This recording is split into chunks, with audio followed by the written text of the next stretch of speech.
各位听众、各位观众、各位网友，大家好，欢迎来到我的频道派 TV。今天是纽约时间5月25号星期一，今天是国商节假日。纽约市的死亡人数目前为止是20296人，确诊人数是202658人，死亡率是10.01%。纽约州已经死亡28221人，确诊人数366464人，死亡率是7.7%。全美国已经死亡97955人，确诊人数是1679037人，死亡率是5.83%。我现在向大家解释一下这个人民币贬值会对这个中国人的这个生活有什么影响？因为我们知道他们使用的电脑主板、操作系统、内存等都是进口的，高档汽车呢也是进口的，所以小到使用圆珠笔的笔头也是进口的。还有这个精密加工的车床，医院使用的 X 光机，实验室使用的从数百元的支撑杆、透镜到几十万元的高速示波器、高端可调节的激光器、单光子探测器、光谱分析仪等等，都严重的依赖进口，所以人民币的贬值导致购买力下降，那么使中国老百姓的日常消费品的这个成本增加，不仅使他们的海淘购物、境外旅游、出国留学都有所影响，而且使所有普通民众的生活成本加大。那么中国人的房子也会受到影响，人民币持续贬值的话呢，会引发多套房炒房人卖掉房子来换取美元，市场房子供应量增大了，就会引发房价下跌。那么拥有的价值最高的资产同样会贬值。对于在境外发行的美元债的房企来说，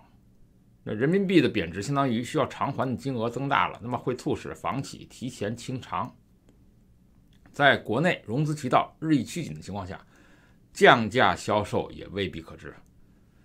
当然，对于出口贸易型加工企业来说呢，是个利好，就是唯一的一个利好，它能够成本变相的降低，是不是可以揽到更多的活儿？但是对于普通民众来讲如何应对呢？那么对于普通民众来说，那么微观并不能改变宏观的格局，也就是当下人民币贬值的现状。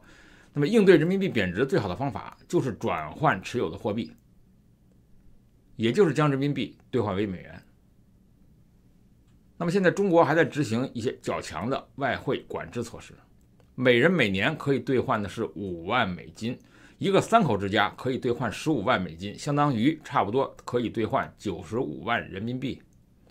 如果你持有的资金量比较大，你还可以适当的配置一定量的黄金，在本币发生贬值的过程中，黄金作为贵重金属相对是升值的状态。虽然黄金与各国货币已经失去了挂钩的关系，但是黄金作为历来稀有贵金属的这个能量，一直承载着货币的属性。最后说房子房价飙升的几年里，中国存在着大量的泡沫，在货币贬值过程中，最先引起价格暴跌的一定是房价。所以持有多套房产的人群可以考虑抛售部分位置相对较弱的楼盘房产。楼面地价过高的这个楼盘也可能成为泡沫积攒的楼盘，也许就会成为贬值首先冲击的地方。当然我们知道，在对抗病毒的这个药物瑞德西韦它第一轮主要临床试验的初步研究已经发现了它单独使用它并不能够治愈出现严重症状的新冠患者。所以这礼拜六这个在这个新英格兰医学杂志上发表了这个数据这以前我们几期也谈过了，瑞德西韦缩短了患者经历严重症状的天数，但对于降低患者的死亡率没有足够大的影响。那么这个实验表明是什么呢？在住院的新冠患者中，瑞德西韦10天的疗程优于安慰剂。那么研究人员呢，在这个首个双盲安慰剂对照实验中，对于1063名患者进行了药物的测试。那么接受药物治疗的患者在11天内康复，而接受安慰剂治疗的患者在15天内康复。所以接受瑞德西韦治疗的患者中有 7% 的死亡，而接受安慰剂灌注的患者中约有 12% 的死亡。所以这个药物呢，可以证明是对于住院新冠患者是有帮助的，但是需要使用补充氧气的疗法，就是使用呼吸机。那么这种备受期待的这个研究啊，是在全世界各地的医生表示说，他们确实不确定什么时候或怎样使用这种药物才可以对病人对症下药。那么研究人员发现说，在出现了严重症状到需要呼吸机使用之前，这个药物最有效。所以目前为止，研究人员正在等待最终入组的这个1063名患者的最后回访。那么他们完成了数据输入以后呢，进行了监视和数据的锁定以后呢，将会提供最后的结果更新。但我们知道啊，那个今天发生的情况是，美国前总统拜登啊指责他 Me Too 的这个女子泰尔里德，他的律师呢叫做维格多，前日宣布他不再代表泰尔里德了。为什么呢？因为 CNN 呢在上礼拜二的时候曾经质疑这个泰尔里德的学历，他们详细调查他的背景和他曾经做出的言论。这个泰尔里德自称是获得西雅图安迪克大学颁发的文学士学位，并曾是这个学校的客座教授。不过报道引述校方回应指，他曾在该校就读，但没有毕业，他只短暂做过行政工作，学历问题受到质疑。所以泰尔里德的律师在礼拜三的时候决定不再代表他了。那么现在呢，有最大的可能性是啊，这泰尔里德已经失去了这个非常强大的这个法律服务，因为这个维格多啊，他是最著名的代理 Me Too 案件的有名的律师。那么现在等于有一些对他的这个信用的怀疑和对他的这个文凭的怀疑，会导致直接牵扯到他的案子的失败。那么泰尔里德的朋友前日指说呢，他正在寻求新的意见和公关支援。那么现在有大的问题是，他当然指责是今年已经56岁的里德啊，他在90年的时候说，在拜登参议员的办公室任职员助理的时候，就被拜登啊 Me Too 了。那么当然了，这个加州的辩护律师和地方检察官他们现在正在翻查这个里德以专家身份做供的刑事案件。那么2名律师指出，他对于学历的前言不搭后语，对不上，担心他的证供呢，其实不但会影响最后的裁决，可能之间使一些无辜的人定罪了。那么俄罗斯啊，他现在发现了什么情况呢？他向这个全世界报告啊，也向美国的这个情报部门通气，他们说已经有5艘伊朗的油轮进入了委内瑞拉的200海里的经济专属区。这些油轮呢，满载着150万桶石油。那么这是第一批从伊朗跑进委内瑞拉的这个油轮，第一艘油轮呢还挂着伊朗国旗。那么它的身后是一架美军的军舰在紧追不舍，那么还有4艘油轮还在途中。那么当然了，这个在伊朗导弹的威慑力下呢，美军呢并没有在这个波斯湾还有这个意原图来拦截伊朗的油轮。现在呢，委内瑞拉呢，它已经出了这个苏30的战机和导弹来护卫啊，但是美国呢，目前为止考虑的是追加制裁来阻止伊朗向委内瑞拉运送燃料。那么看起来，美国实际上他希望啊，用金融和经济的手段来打压。那么美国呢，对于委内瑞拉的制裁呢，它目前为止啊，在这个冻结了委内瑞拉的1160亿美金的财务。那么这个国家的货币贬值超过了 95%， 通胀率达到了 150万， 经济萎缩超过了 16%。 那么目前为止啊，号称啊，人家说这个委内瑞拉市面上的1斤普通的鸡蛋已经不是一名普通的工薪阶级能负担得起了。那么根据汇率计算啊，40万玻利瓦尔相当于2美金。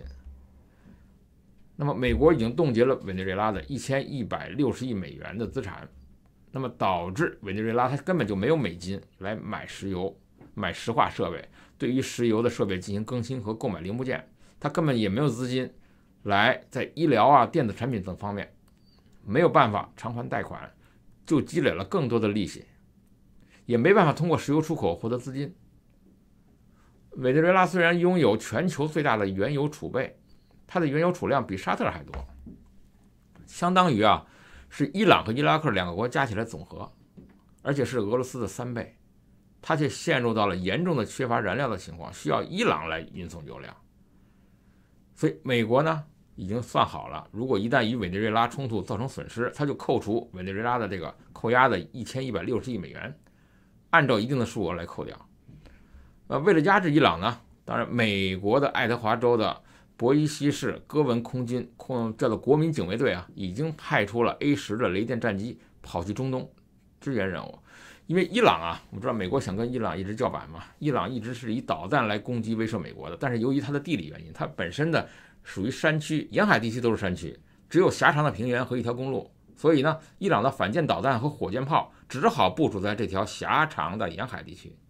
在美国看来就成为了 A-10 攻击机得以威胁的目标。那么现在看，在伊朗的导弹威慑下，美军并没有在加勒比海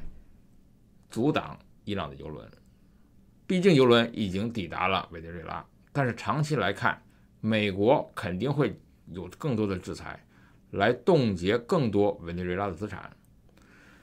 但是美国的情报最近发现啊，他说北京啊，中国没有建立起海陆空核三位一体，中国根本就不具备有效击中目标的核武库。一旦发生真正的核战争，中国面对美国号称是坚持不了1小时，但是我认为啊，可能坚持不了1周。因为俄罗斯也认为，他说中国的战略核武器呢，至今还是由相当简陋和笨重的液体洲际弹道导弹构成。那么投产的东风31型和东风31A 型的固体燃料机动导弹射程是有限的，还只能携带一个弹头，那么它的价值呢和反导能力大打折扣。那么最大最重的东风5号称可以打到很远，但是它的发射准备工作至少要2个小时。还有一种导弹叫东风4，虽然不是真正意义上的洲际导弹，它的升级改造后呢，可以达到5500公里的射程，但是还是够不着美国本土。所以这俄罗斯和美国的这个情报都指出，中国东风31机动导弹射程将近8000公里，勉强能达到美国西海岸陆地上的一些城市。那么中国首个具有核威慑能力的导弹东风31A 是机动式的，射程是1.1万公里，但也是单弹头。这是唯一有望经受得住美国首次核打击，并且摧毁美国太平洋沿岸城市的导弹，比如可以打洛杉矶等等。但是这种导弹不多，美国这种导弹有2000枚，而中国只有几十枚。那么中国启动了东风41重型固体燃料导弹的研制计划，号称射程达到1.4万公里，能够携带10枚弹头，但是这个导弹至少要20年以后才能列装。这就是中国导弹研究计划发展史告诉人们的，从首次发射到实际部署需要20到30年。所以美国的情报专家认为，对于中国战略核力量的抗衡，美国的能力呢是理论上认为中国应该持悲观的态度。那么美国至今能够拦截多少中国的导弹呢？中国目前根本就没有分导的多弹头导弹，但是中国唯一的优势是可以制造很多的假目标。那么中国的战略导弹呢，完全能够携带某种可确保到达目标的载荷。如果美国率先核打击，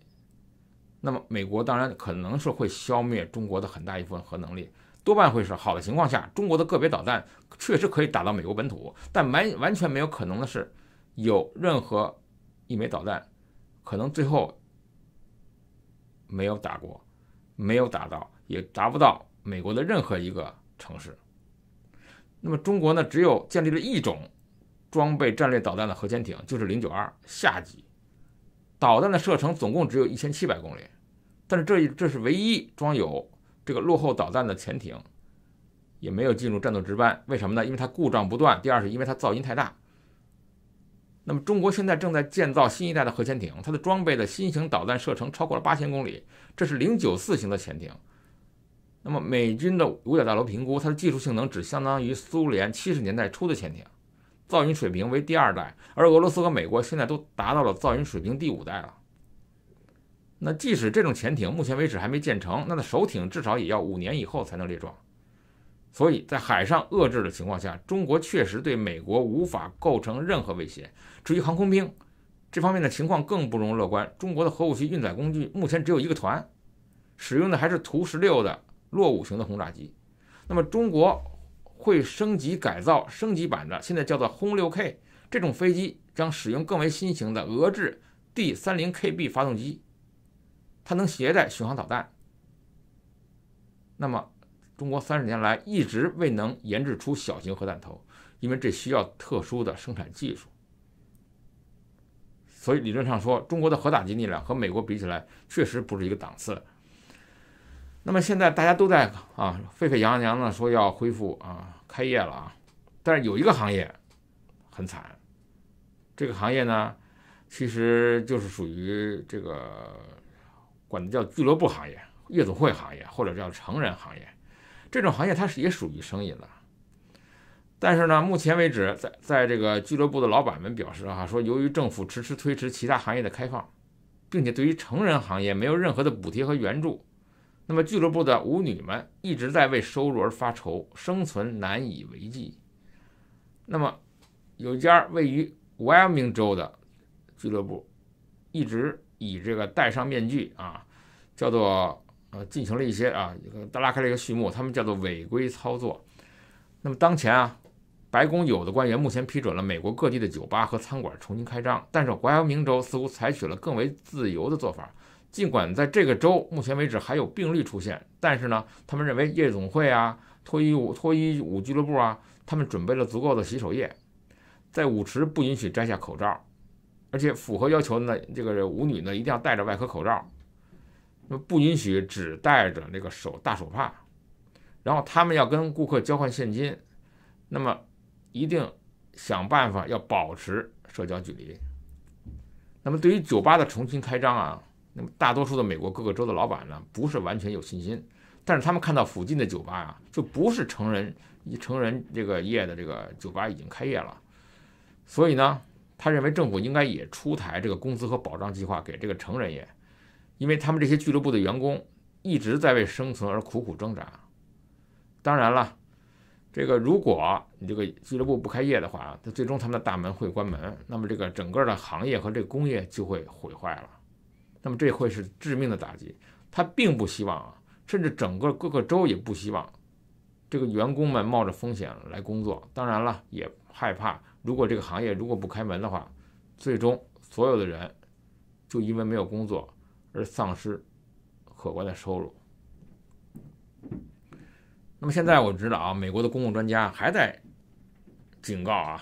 不要放松警惕，美国还有风险，各处的这个诊断呢还是不定。但是我们面临着一个长周末，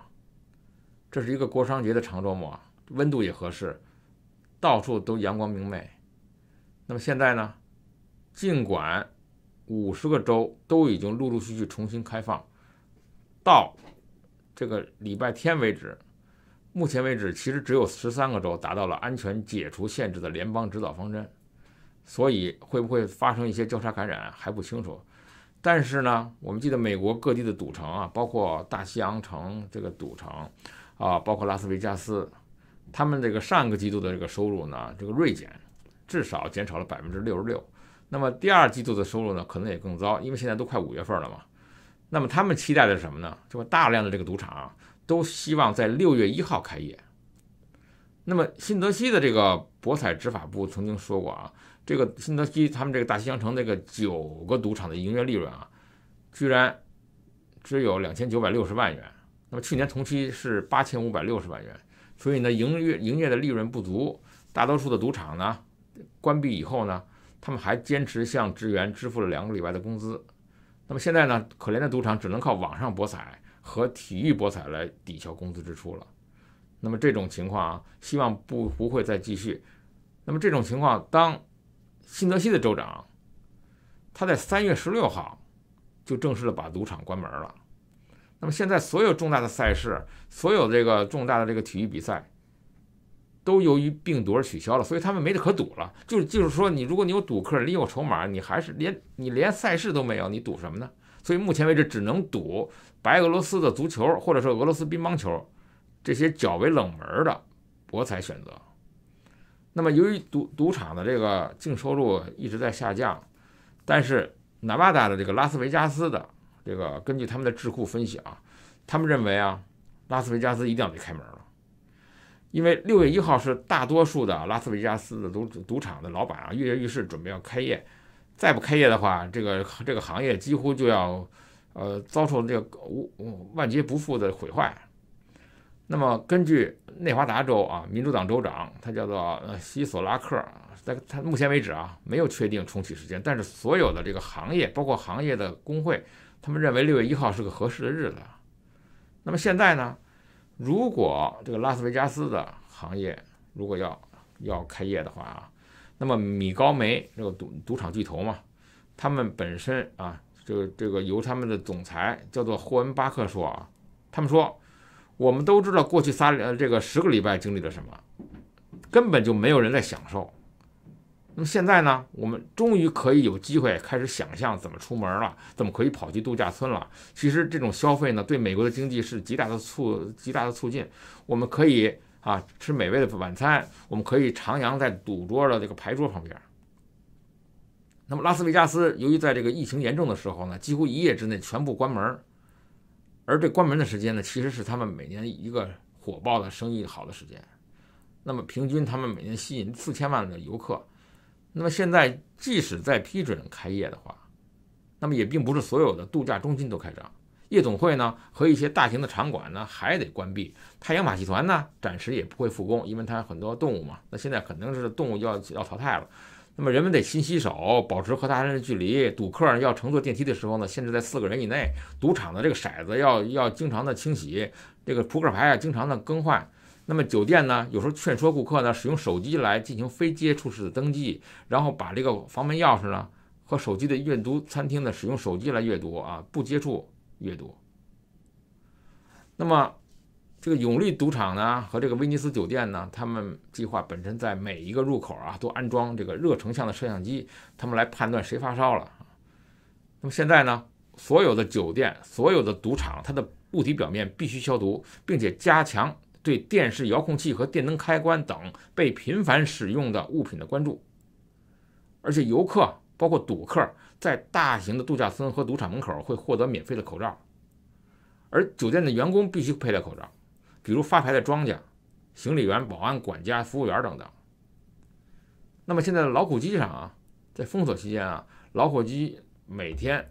很可能会损失1000万元。那么新的规定呢，表示说你如果参加这个轮盘赌你比如你像这个到纽约参加这个赌场原来的人数要减少1半，然后呢，玩家之间用那个塑料隔板保证那些安全距离，而每张桌子最多只能有3个人。然后他那个酒店也减少了开放，那么你打人和人之间的隔离呢，他们做了很多的塑料隔板，那么大家之间等于是面对着牌桌不用之间互相的交谈。那么当下呢，这个酒店的4000多客房现在大概也只有50%能开放，所以这一次的疫情对整个的娱乐业，特别是我们记得这个凡是到了接近夏天的时候，几乎就是旺季有春假是吧？有暑假有各种各样的假期。那么海滩沙滩各种各样的玩，这是在美国是鼎盛时期，简直是不得了。但是现在情况是，那么赌场便哆哆嗦嗦的开门所有的各种娱乐场所也跃跃欲试要准备开门。但是我希望的是那么所有的人，如果在政策允许的情况下呢，你要去赌场玩你多出去消费，多出去坐游轮是吧？这海边去沙滩去娱乐。因为前一阵的时间，这几个月的时间实在是把所有的人给坑惨了。那么现在呢，还有时间可以为美国的经济做贡献。同时呢，你当然要劝诫你们的父母，如果他们年纪很大的话，也是减少去赌场。当然了，他们能够出去跑步锻炼享受海风，享受游轮，也是个人生很好的事情。但是当然一定要读懂并且明白你要去的这个目的地他们的这个防疫的规定。我真心的希望所有的人在这个过上日的假期里能舒舒服服的休息一下，让休息完了以后呢，那么我们就去复工去。派 TV， 欢迎订阅，我们明天见。